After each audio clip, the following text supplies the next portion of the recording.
Today we're going to have a look at F.A.Q Dioramas, and this is just a first look at the book. It's quite thick and it's very heavy. You can see how many pages there are, about over 500. This is by A.K.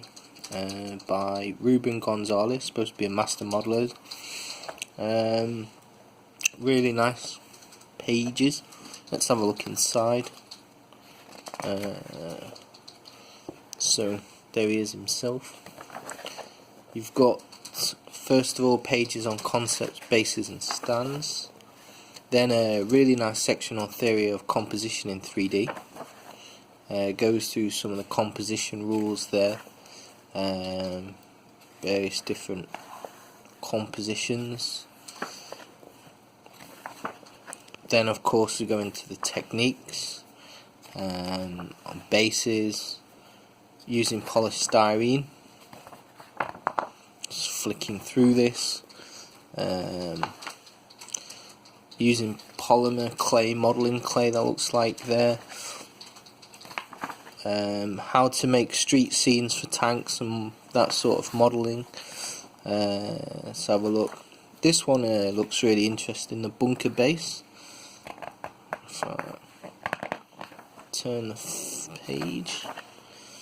So it goes over earth and terrain as well, looking at various different things. It's so big. Just doing this on the floor at the moment.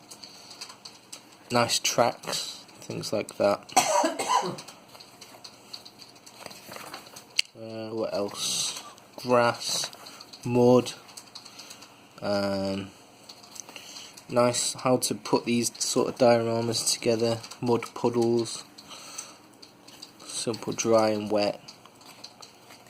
What else? Let's flick through it again. So all types of different terrain there. Rocks, asphalt roads. Then we've got cobblestones, plaster. You can see the photos are really nice and with a lot of detail.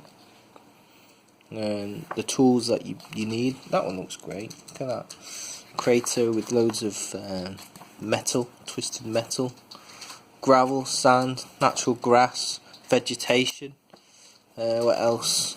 Some vegetation tips. Fallen leaves. Ground cover. That looks nice. Little toadstools as well. Didn't see that the first time I looked through. Artificial elements. I'm really quite impressed by these lamps. These have a real nice realism to them. And the lamp posts. Look at those. And then various tools, poles, posts. What's we got in here? Struts. Housing struts. No, they've got a particular name, I can't think of them right now. And then how to make fascias of houses, finishing touches. I like the graffiti actually, that's going to be really interesting to replicate. And then you can imagine there's a gallery in the back there, so some really nice pieces of work. It is expensive, it's not a cheap book, but then again, this is kind of like an encyclopedia for your hobby. The cost will come from the weight.